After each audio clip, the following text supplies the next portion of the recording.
الله وبركاته. الحمد لله رب العالمين والصلاة والسلام على أشرف الأنبياء والمرسلين. أما بعد، قال الله تبارك وتعالى في القرآن المجيد والفرقان الحميد: والذين جاهدوا فينا لنهدينهم سبلنا. وقال النبي صلى الله عليه وسلم: أنا خاتم النبيين لا بعدي. وقال الشاعر: أفلت شموس الأولين وشمسنا عبدا على أفق الهدى لا تغرب. حضرات قدر، ابتدائے نبوت سے عقیدہ ختم نبوت پر حملے آج تلک کیے جاتے رہے ہیں اور ہر زمانے میں اس کی شکلیں مختلف رہی ہیں اور مختلف طریقوں کے ساتھ اس کے دندان شکن جواب بھی دیے جاتے رہے۔ بعثت پر مکی زمانے کے اعتراضات، قریش کی ریشہ دوائیاں، پھر منصب نبوت کے خلاف فکری انتشار، یہود و نصارہ کی ملی بھگت، ان کے اشکالات اور اعتراضات، مارکہ آرائیاں، پھر مجرمانہ کارروائیاں، پھر ان کے خلاف متعدد قاتلانہ حملے، اسلام میں پیغمبر اور قرآن کے خلاف یہود و نصارہ نے، عیسائیت نے جو اپنی چال چلی، عقیدہ ختم نبوت پر حملے کی مختلف چال بازیاں کی، پھر اہل اسلام نے ان کے جواب دیے، کئی مارکائیں کیے، شہادتیں، تقاریر، تصانیف کے میدان میں اور مباہلے کے میدان میں اترتے ہیں۔ اس کے اصل حقدار وہ خصوصاً اہل حق ہیں، صحابہ کرام کی شکل میں۔ اللہ کے نبی صلی اللہ علیہ وسلم جب فوت ہو جاتے ہیں، اگر ان کے بعد صحابہ کرام رضوان اللہ علیہ مجمعین نے ختم نبوت کے عقیدے کی تحفظ میں اپنی جانوں کی قربانیاں دی، مارکہ یمامہ کے اندر نکلتے ہیں، کئی درجن صحابہ کرام کی شہادتیں دراصل تحریک ختم نبوت کی اصل اساس ہیں۔ فَإِنْ آمَنُوا بِمِثْلِ مَا آمَنْتُمْ بِهِ فَقَدْ اهْتَدُوا کے مصداق بن کر اہل حدیث علماء ان کے نقش قدم پر چلتے ہوئے اپنے خدمات کا حق دیتے ہیں۔ افلت شموس الاولین وشمسنا، اصل چوکیدار ان کے بن کر نکلتے ہیں۔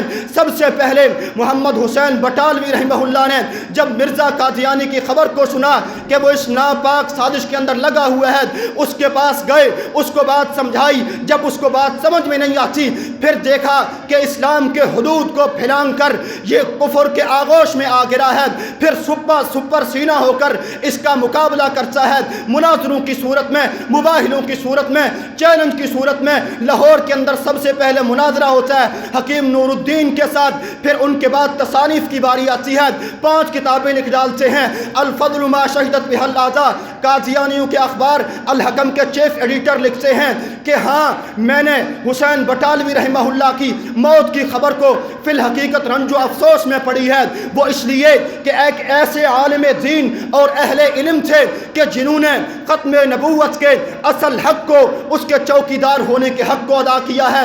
اگرچہ ہمارے علماء کے دشمنوں کے صف اول میں شامل تھے، ان کے بعد ثناء اللہ امردسری رحمہ اللہ آتے ہیں جنہوں نے نہ تصانیف کے میدان کو چھوڑا، نہ مباہلے کی میدان کو چھوڑتے ہیں، نہ مناظروں کے میدان کو چھوڑتے ہیں۔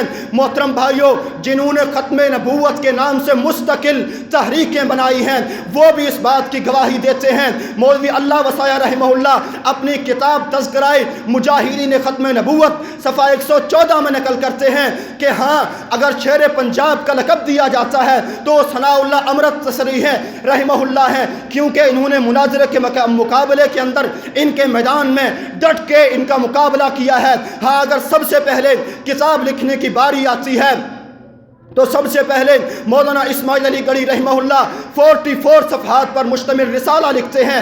اگر اس کے بعد تفصیلی کتاب لکھنے کی باری آتی ہے، مولانا قاضی سلیمان سلمان منصور پوری رحمہ اللہ کا قلم بے نیام ہوتا ہے، وہ میدان کے اندر نکلتے ہیں، غایت المرام کے نام سے کتاب لکھ ڈالتے ہیں۔ اگر یہاں اس سے پہلے آگے یہ مارکہ ختم نبوت پر ڈاکہ ڈلنے کی کوشش کی جاتی ہے، پھر میر احمد سیال کوٹی رحمہ اللہ اٹھتے ہیں، اپنی قلم کو جوش میں اور جنبش میں لا کر حرکت دے کر پھر 17 کتابیں لکھتے ہیں۔ ہاں، اگر قیام پاکستان کے بعد مرزائیوں کو اس پاکستان کے اندر اقلیت کا وہ ان کے اندر درج کروانا ہوتا ہے۔ علماء اہل حدیث مولانا حنیف ندوی کی صورت میں اٹھتے ہیں۔ ہاں اگر جیل و قند، جیل قید و بند کی صعوبتیں برداشت کرنی پڑتی ہیں، وہ بھی علماء اہل حدیث ہیں۔ سبطین لکھوی رحمہ اللہ کی صورت میں، عبداللہ گرداس پوری رحمہ اللہ کی صورت میں، عبداللہ گرداس پوری رحمہ اللہ وہ علماء اہل حدیثوں کے مرد مجاہد ہیں جو کراچی کی طرف اپنا قافلہ لے کر روانہ ہوتے ہیں۔ 1 سال کراچی کے جیل کے اندر بند ہوتے ہیں، جب یہاں سے نکلتے ہیں 3 ماہ ملتان کے جیل کے اندر بند ہوتے ہیں۔ محترم بھائیوں، اگر ختم نبوت کے عقیدے کے صحیح چوکیداری اور تحفظ کی ہے وہ علماء اہل حدیث ہیں۔ آسمان کی آنکھوں نے دیکھا جب تسلسل کے ساتھ ثناء اللہ امرت نصری رحمہ اللہ نے مناظرے کیے۔ آغا شورش کشمیری اپنے وقت کے مشہور صحافی اپنی کتاب تحریک ختم نبوت میں لکھتے ہیں کہ ان کی تسلسل کی وجہ سے انہوں نے مرزائیت کو لوہے کے چنے چبوائے۔